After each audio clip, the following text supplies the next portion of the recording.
महत्वपूर्ण संगठन और संस्थान में आज बात उत्तर अटलांटिक संधि संगठन यानी नाटो संगठन की। नाटो का full form North Atlantic Treaty Organisation है। इसे उत्तर अटलांटिक अलायंस भी कहा जाता है। ये एक अंतर सरकारी संगठन है। मौजूदा वक्त में इसके कुल 30 सदस्य देश हैं और इसका मुख्यालय बेल्जियम की राजधानी ब्रुसेल्स में मौजूद है। नाटो के अनुच्छेद 5 के मुताबिक इस संगठन में शामिल सभी देश सामूहिक रक्षा के सिद्धांत पर काम करते हैं। यानी नाटो संगठन के किसी भी सदस्य देश के ऊपर हमला होने का मतलब है कि इसमें शामिल कुल 30 देशों के ऊपर भी हमला माना जाता है। आइए जानते हैं कि क्या है इस संगठन की पृष्ठभूमि और कैसे काम करता है नाटो संगठन। बात 1945 की है। द्वितीय विश्व युद्ध समाप्त हो गया था। इस विश्व युद्ध के बाद संयुक्त राज्य अमेरिका और सोवियत संघ जैसे देश महाशक्ति बनकर सामने आए।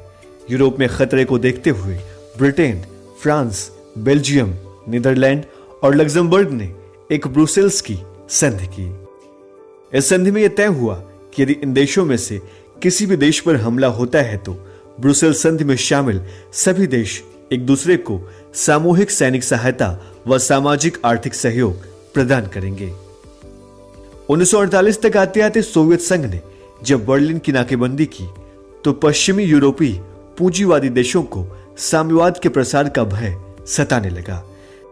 इसके बाद अमेरिका ने सोवियत संघ की घेराबंदी और साम्यवादी विचार के प्रभाव को खत्म करने के लिए सैन्य गुटबंदी शुरू की।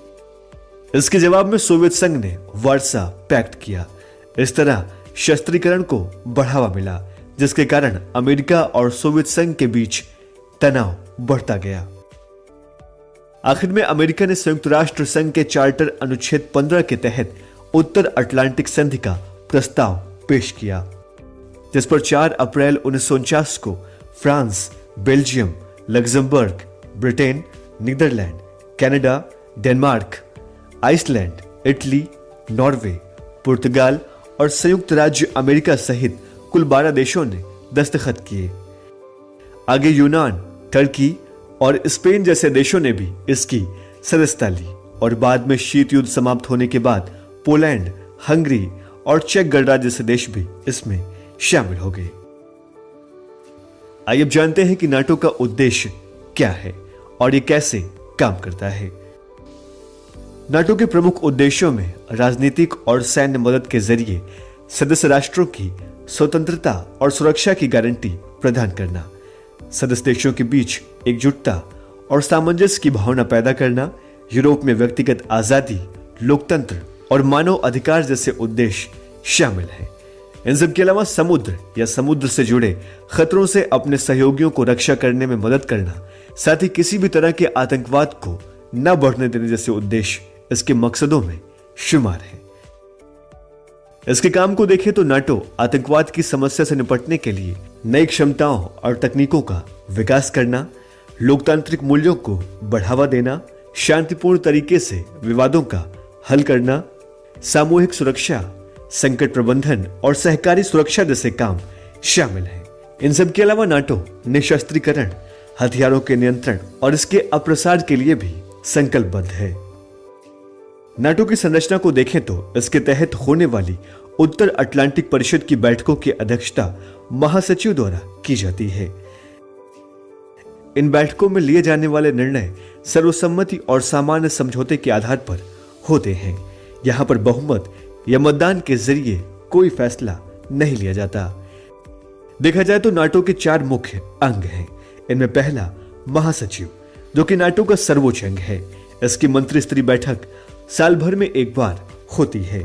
इसमें सदस्य देशों के सिविल सर्वेंट शामिल होते हैं।